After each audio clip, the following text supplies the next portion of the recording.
할렐루야. 오직 예수 마라나타. 오늘 또 하나님의 집에 나와서 예배하는 여러분들에게 주의 은혜와 평강이 넘치길 주 예수 그리스도의 이름으로 축원합니다. 성경 전체를 두 단어로 요약하면 예수 천국입니다. 그런데 성경 전체를 보면은 천국을 처음으로 소개하는 것이 이 계시록 4장 5장입니다. 4장은 하나님의 보좌가 있고 그 보좌 앞에서 찬양하는 모습을 지난번에 4장에서 보았어요. 그런데 오늘 5장의 내용은 뭐냐면 하나님의 손에 책이 하나 있는데 그 책이 임봉되어 있어요. 그런데 이 임봉된 책을 누가 취하느냐? 예수님이 취하게 되실 것에 대한 그런 환상의 내용입니다. 그 책 속에는 하나님께서 역사의 마지막을 어떻게 마무리 지을 것인가에 대한 모든 것, 하나님의 계획서, 그리고 말세의 설교도입니다. 이제 6장부터 이제 열리게 될 별 일이 그 내용이 기록된 책입니다. 계시록은 아포칼립시스란 그런 의미인데 감춰진 비밀이 열린다 그런 의미입니다. 그런데 이 계시록 1장 1절에 보면 예수 그리스도의 계시 그렇게 표현을 했고 또 1장 3절에 보면 예언의 말씀 그랬고 여기 5장 1절에 보면 인복한 책 그랬습니다. 그리고 10장에서 보면 2절에 보면 작은 책도 그렇게 얘기했어요. 그리고 14장 6절에 보면 영원한 복음. 이 계시록에 여러 가지 다른 이름들, 특성을 나타내는 이름들이 붙어있는 것을 보게 됩니다. 그 7인으로 봉했다는 말은 완전한 신 하나님의 계획서다. 그 내용은 반드시 속히 될 일입니다. 한번 따라서 하시기 바랍니다. 반드시 속히 될 일. 그게 계시록에 기록된 내용입니다.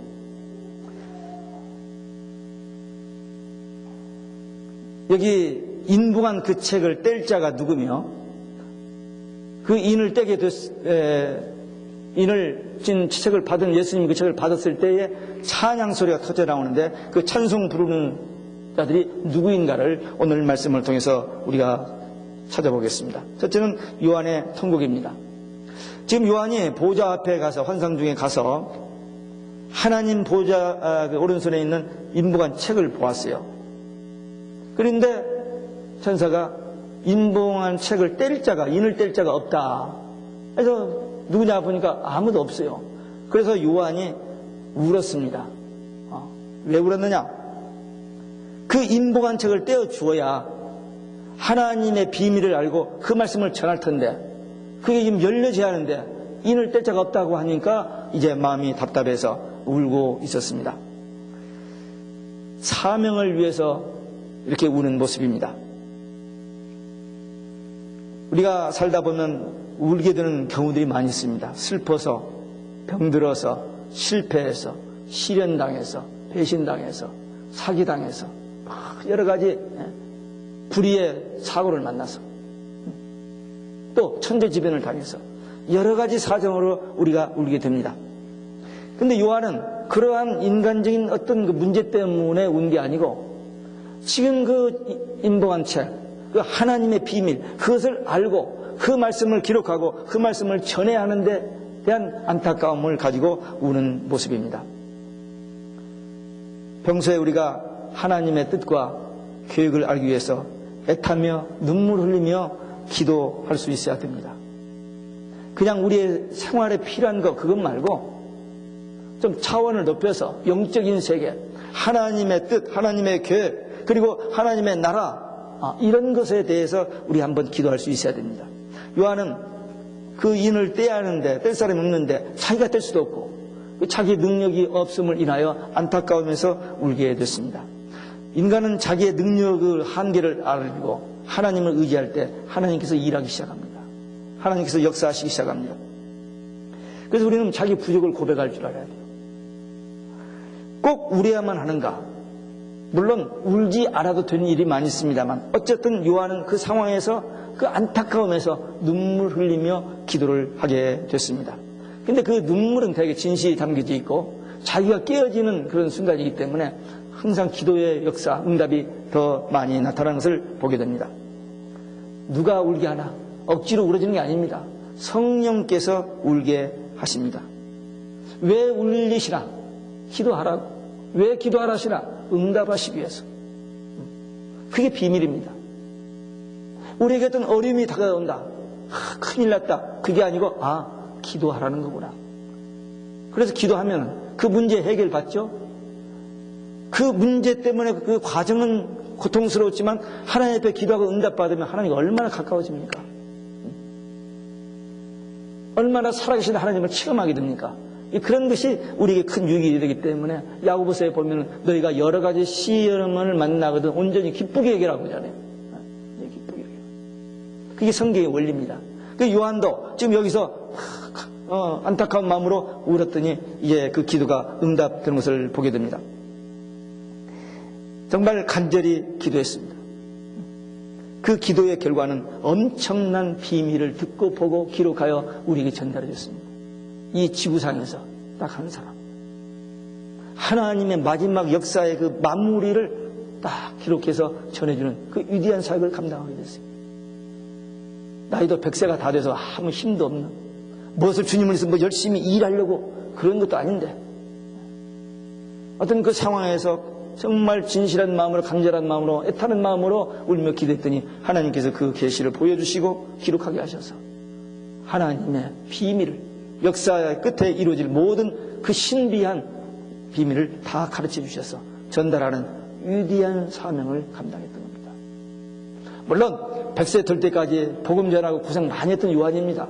예수님 당시에 정말 수고 많이 했고 예수님께 신실하고 충성된 제자였습니다. 그러나 결정적인 이 계시를 받을 수 있었던 것은 기도의 사람이었고, 거기서 그 사모하고 그 애타는 그 중심을 보시고 하나님께서 그에게 이렇게 응답해 주신 것을 봅니다. 우리도 요한처럼 한번 물어보지 않으실래요? 한번 울면서 기도해 보십시다. 한번 옆 사람하고 해보세요. 우리 울면서 기도합시다. 한번 옆 사람하고 해봐요. 해봐요. 표정에 보니까 울긴 왜 울어? 그런 표정. 웃으면 건강해진다고 하죠. 그죠? 엔돌핀이 솟아서 건강해진대요. 근데 울면 어떻게 될까요? 영적으로 건강해집니다. 또 응답받습니다. 요한이 귀하게 아름답게 쓰임받은 것처럼 억지로 운 게 아니고 성령의 감동으로 울음이 터져 나오는 그런 기도를 우리가 드릴 수 있다면 정말 가치 있는 일입니다. 영적 동기 때문에 크게 울어 간절히 기도하다가 큰 기도 응답 받으시기를 주 예수 그리스도의 이름으로 축원합니다. 요한이 울었더니 울지 말라 하는 위로의 말씀이 들립니다. 하나님께서는 우리를 용서하시고 사랑하시고 늘 위로해 주시는 분이십니다. 바울이 복음을 전하면서 엄청난 고생을 합니다. 고생 정도가 아니라 돌에 맞아서 죽으니까 끌어다가 성 밖에다 버려버렸어요. 근데 제자들이 넋을 잃고 있는데 깨어나는 거예요. 코마 상태에서 깨어나가지고 그 피수생이 된 대로 어디 가서 치료받고 한 게 아니라 그대로 일어나서 가서 또 전도를 합니다. 거기서 디모데가 나옵니다. 한 대만 더 때리면 죽을까 봐서 한 대를 감해서 39대를 때리는 매를 5번이나 맞았어요.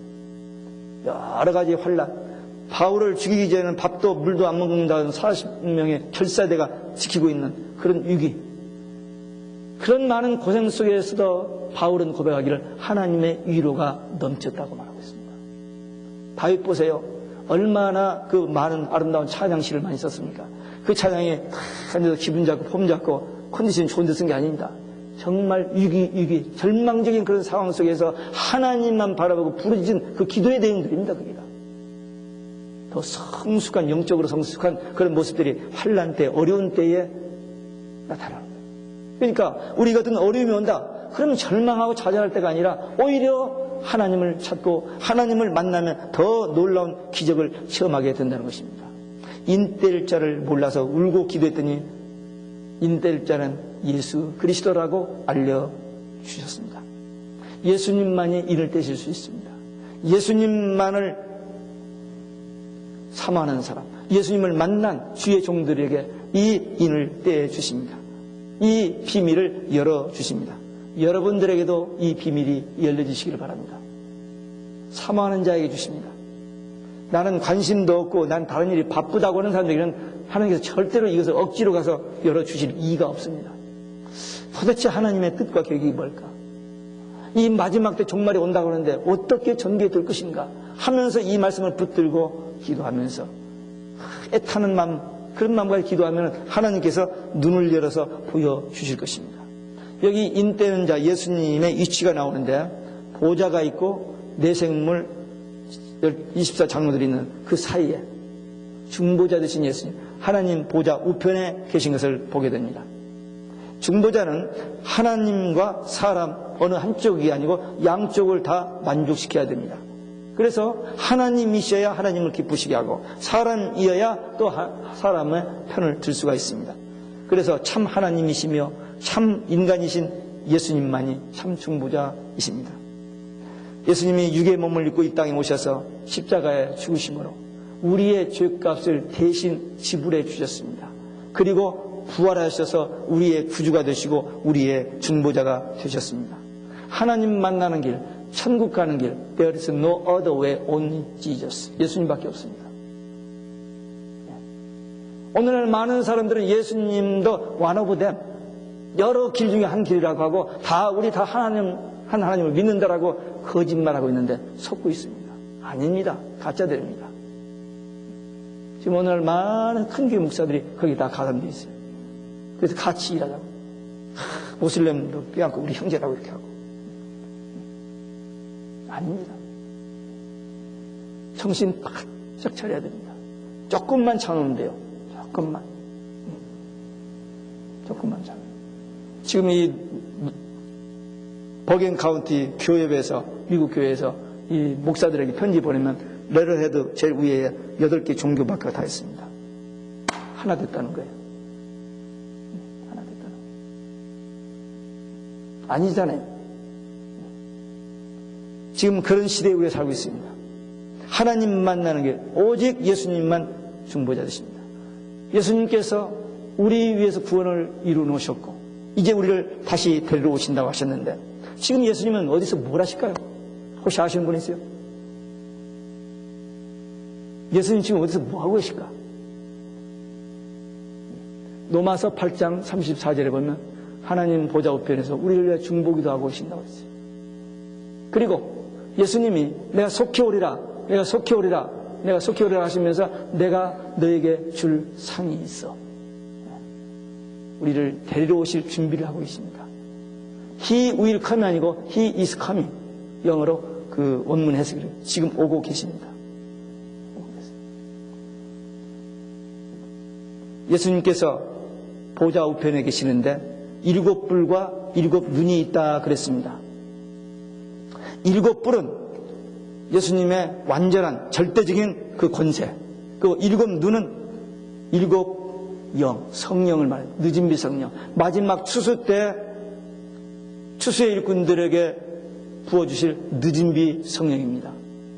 예수님 초림 때에 그 제자들 3년이나 데리고 다니면서 교육시켰고 그 놀라운 기적을 다 보여주셨건만 비겁하게 부인하고 도망가고 흩어지고 했습니다. 그러나 마지막에 예루살렘을 떠나지 말고 아버지 약속하시는 것을 기다리라는 그 말씀 듣고 500명 중에서 120명이 마가의 다락방에 모여서 기도하다가 성령 받고 초대교회를 시작하고 세계 복음화를 그들이 이뤘습니다. 지식으로 한 게 아니고 의지로 뜻으로 열심으로 든 게 아니고 성령의 능력으로.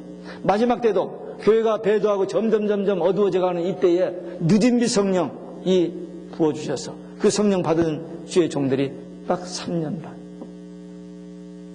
5년, 10년, 100년이 아니고 딱 3년 반만 일하다가 전부 순교합니다. 3일 반 만에 스피릿 오브 라이프, 생기가 들어가서 부활해요. 구름 타고 승천합니다. 예수님이 죽으셨다가 부활하여 승천하신 것처럼 그렇게. 그러니까 모든 성도들이 주님 재림하실 때 희거되기 전에 그들이 먼저 부활하여 승천하는, 예수님이 부활의 첫 열매 됐는데 이들은 성도들 중에 부활의 첫 열매 되는 겁니다. 성경에 그렇게 기록되어 있어요.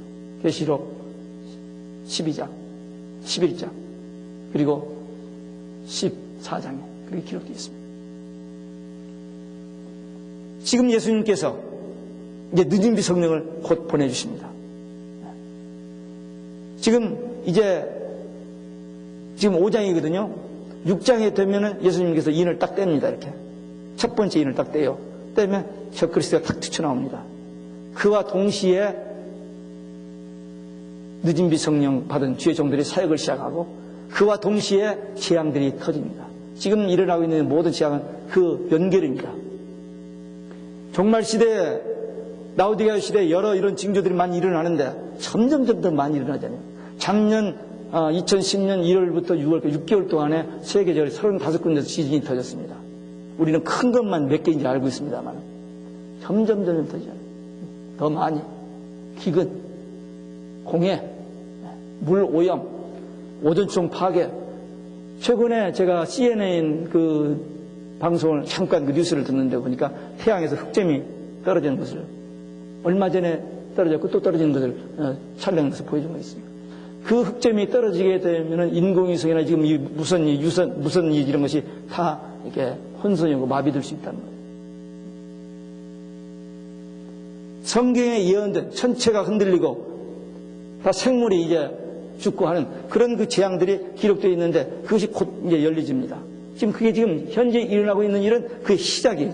시작. 재난의 시작입니다. 그러나 이제 7년 카운트다운 되면은 그것이 본격적으로 되어지는데 바로 그 직전에 하나님께서 이 모습을 보여주는 겁니다.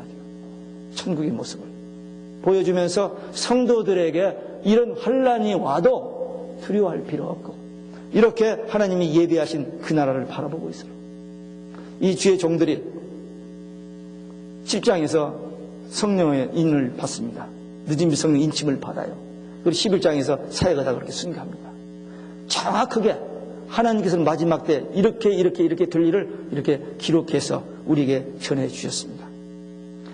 예수님께서 말씀하신 그 말씀을 듣고 열흘 동안 기도하다가 능력받아 주의한 것처럼 우리도 이 말씀 늦은 비 성령 이 약속의 말씀을 붙들고 기도하다가 성령 받아서 마지막 추수의 일꾼으로 권세 있게 능력 있게 쓰임받는 일꾼들이 되시기를 주 예수 그리스도의 이름으로 축원합니다. 이렇게 인복한 채 계시록을 예수님께서 딱 취하시니까 네 그룹의 찬양이 터져나옵니다. 온 우주에서 찬송 소리가 터져나오는데 첫 번째 24장로와 네 생물의 찬송이 터져나옵니다. 네 생물은 천사장들입니다. 네 천사장들. 그리고 24장로는 구원받은 성도들의 대표입니다. 그들이 누구에게 찬송하느냐? 여기 인봉한 채 계시록을 취하신 예수님께 찬양을 합니다. 4장에서는 보좌에 앉으신 그 하나님을 찬양했었는데 이 5장에서는 그 인봉한 책을 가지신 그 예수님을 찬양하는 것을 모습을 봅니다. 그 24장로와 네 천사장이 검은고 그리고 향이 가득한 금대접을 가졌다고 했습니다. 하나님을 찬양하고 하나님께 기도하는 그런 모습입니다. 우리 예배에서 말씀과 기도와 찬양, 말씀은 위로부터 받는 것이고 기도와 찬양은 위로 올려드리는 것입니다. 투웨이 커뮤니케이션. 하나님께서 우리에게 주시는 것과 우리가 하나님께 올려드리는 것, 이게 예배예요. 근데 하나님과 인격적인 관계가 되어지고 하나님의 예배의 대상이 누군지, 기도의 대상이 찬양을 받으시면 누군지도 모르고 그냥 하면 커뮤니케이션이 안 되는 것입니다. 인격적으로. 우리의 예배를 받으시는 분이 어떤 분이신지, 그분이 어디 있는지도 모르는 게 아니라 지금 영어로 우리 among us, 우리 가운데, 그리고 in us, 우리 안에 계시는 이 영적인 사실을 알고 예배를 드리는 것과 그냥 모르고 드리는 것과는 너무나 차이가 많습니다. 우리가 이 땅에서 해야 할 일이 뭡니까? 말씀과 기도와 찬송으로 예배 잘 드리는 겁니다. 영어 지식이 좀 딸려도 돼요. 컴퓨터 잘 몰라도 됩니다. 좀 세상 학벌 좀 떨어져도 돼요. 하나님 앞에 예배하는 거, 이거 하나 잘하면 우리는 승리하는 자가 됩니다. 구원받은 성도, 우리는 거룩한 자로 구별되어 있습니다. 예수 그리스도의 피로 죄에서 건짐을 받고 구별되었고 성령으로 이 세상의 모든 불의와 악죄로부터 구별된 사람입니다. 그래서 우리는 존귀한 자입니다. 비록 세상 사람들과 비교해 볼 때 별로 뭐 내놓을 것도 없고 잘하는 것도 없어 보이지만 우리는 존귀한 자예요. 존귀한 자. 고린도후서 4장에 보면 인생은 질그릇과 같아 있어요. 놓으면 깨져버립니다. 놓으면 깨져요. 참 인간 약합니다. 근데 그 질그릇 속에 뭐가 있어요? 보배가 있습니다. 예수가 있어요. 그래서 그 그릇이 무슨 그릇이에요? 보배 그릇입니다. 우리가 보배 그릇입니다. 하나님의 성전이에요. 천국이잖아요. 이거. 근데 여기에 시기, 질투, 미움, 탐욕 안 되죠. 술, 담배, 마약 안 되죠. 정말 잘 보관해야 됩니다. 잘 관리해야 돼요. 성령이 계시는 전이신데 이걸 함부로 안 돼요. 잘 보관하고 잘 관리해야 됩니다. 거룩한 존귀한 보배 그릇인데 여기 찬송하는 이유가 납니다. 모든 족속에게 구원을 베푸시는 것을 찬양하고 있습니다. 어떻게 구원하셨느냐? 피로 사서 구원하셨다고 합니다. 우리의 죄값을 대신 지불하시기 위해서 예수님이 십자가에 죽으셨습니다. 그러니까 우리 구원이 값싼 구원이 아닙니다. 엄청난 대가를 지불했습니다. 사실 우리 생명 하나는 천하보다 귀하다고 했거든요. 오늘날 세상 다 돈으로 계산해요. 돈으로 계산하는데 우리가 얼마나 귀하냐면 이 천하보다도 귀하대요. 근데 예수님은 얼마나 귀할까요? 우주보다도 귀하죠. 그 예수님의 생명을 들여서 우리 인간을 구원하시기 때문에 우리가 존귀한 자입니다. 여기까지는 우리가 이미 알고 있는 사실이에요. 우리가 믿고 받았고 또 우리가 전하는 복음의 내용입니다. 근데 그 다음에 예수님께서 우리를 피로 사서 하나님께 드리시고 우리로 하나님 앞에서 나라와 제사장으로 삼으시고 더 놀라운 것은 땅에서 왕노릇하게 하신다는 거예요. 이게 무슨 얘기죠? 왕노릇하게 하신다는 말이 무슨 말입니까? 계시록 20장 4절에 답이 있어요. 우리가 천년왕국에 들어가면 예수님과 함께 1000년 동안 왕노릇 하리라 그랬어요. 믿습니까? 무슨 말인지도 모르죠? 계시록 20장 4절에 보면 1000년 동안 그리스도와 함께 왕노릇 한다. 아, 성경에 그런 말이 있는가 보다. 그렇게 생각하기 쉽습니다. 그러나 창세기의 입장에 보면 하나님께서 우리 인간을 지으시고 첫 번째로 주신 것이 복입니다. 근데 그 복이 뭔 줄 아세요? 만물을 다스리라는 복을 주셨어요. 근데 그걸 낙원을 빼앗겨버렸으니까 신락원에서 마귀에게 그걸 다 뺏겨버렸죠. 그래서 마귀가 공중권을 잡고 지금까지 써먹었잖아요. 그런데 다시 이제 주님이 재림하시게 되면 낙원이 회복됩니다. 에덴 동산이 회복돼요. 거기서 우리가 1000년 동안 왕노릇 하게 됩니다. 우리의 본래 주셨던 그 축복을 회복하는 겁니다. 그 얘기입니다. 그래서 예수님께서 그 엄청난 대가를 지불하고 우리를 구원해 주셨고 천국을 예비하시고 우리를 데리러 오신다는 것입니다. 그렇기 때문에 이러한 확신이 있기 때문에 6장 다음 장부터 시작되는 환난 이런 것들이 조금 더 두려울 필요가 없는 겁니다. 하나님께서 그런 모든 것으로부터 우리를 보호하여 주신다는 믿음과 확신 가지고 담대하게 사명을 감당해야 됩니다. 여기 11절부터 보면 천사들이 찬양하고 만물, 피조물, 모든 피조물들이 함께 찬양을 합니다. 이 천군 천사가 찬양을 하는데 이 천사의 수가 여기 나와서 만만천천이라고 그랬어요. 수를 셀 수 없다는 얘기입니다. 만만천천은 그냥 셀 수 없다는, 이 별의 수를 셀 수 없다고 그랬습니다. 이 우주가 얼마나 큰지 몰라요. 뭐 학자들이 이렇게 표현을 합니다.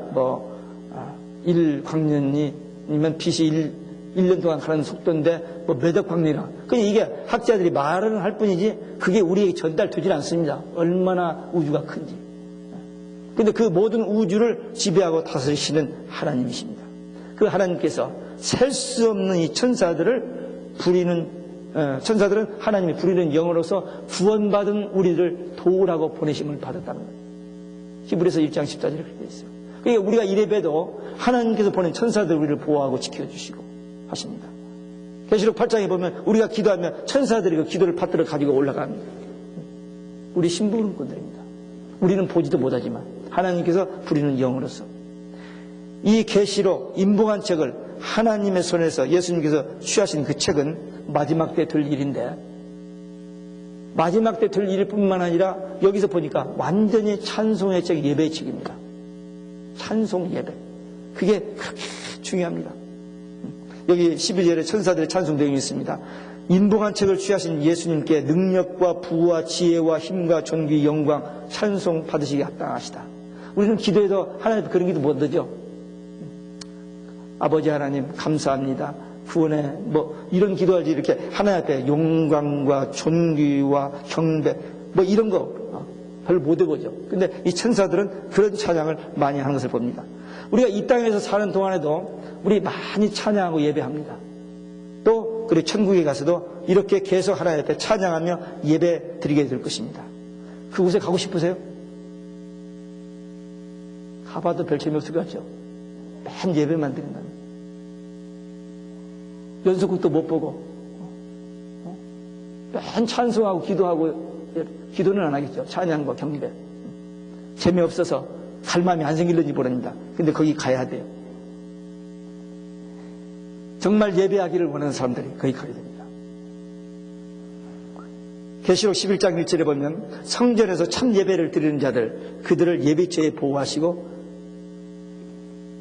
양육하고 신부단장시킨다는 말씀이 계시록에 나와요. 그러나 참 예배를 드리지 않고 마당만 받는 자는 42달 동안, 후 3년반 동안 적그리스도에게 짓밟힘을 당하도록 내버려 두라고 그랬습니다. 그러니까 우리는 어쨌든 예배에 성공해야 돼요. 그래서 들어가야 되고 또 거기 가서 이 예배 생활을 하게 될 것이기 때문에, 그래서 우리는 이 하나님 예수님이 인봉한 책을 취하신 후에 인을 떼기 시작합니다. 이제 곧 지금 5장이니까 6장부터 인을 떼거든요. 인을 떼도 우리는 걱정할 게 없는 것이 그 과정을 통과한 다음에 주님이 우리를 데려오시기 때문입니다. 그 과정이 있어야 하니까 걱정할 필요 없어요. 올 것이 오는 것뿐입니다. 지금 이제 지진이 일어나죠. 베르치 바다한다고 하죠. 많은 환란들이 지금 성경에 예언된 것들이 지금 우리 눈앞에 다 열려집니다. 지금 다 열려지고 있어요. 그러면 이제 두려워 떨 것이 아니라 주님이 오실 날이 가까웠다, 이렇게 받아들여요. 그게 복음입니다. 그게 복음입니다. 그게 구원받은 성도들의 삶의 모습이요 자세해야 됩니다. 그 과정이 있어야 우리가 그토록 기다리던 예수님, 우리를 데리러 그렇게 빨리 오시기를 원하시는 예수님이 오시기 때문입니다. 그러므로 우리는 환난 앞에 두려워하고 좌절하고 염려할 필요 없습니다. 예수님을 기쁨으로 맞이할 수 있는 확실한 소망 때문에 주어진 사명에 더 충성하며 일하다가 주님 재림하시면 천년 왕국에 들어가서 주님과 함께 왕노릇하는 승리의 삶이 되시기를 주 예수 그리스도의 이름으로 축원합니다. 기도하시겠습니다.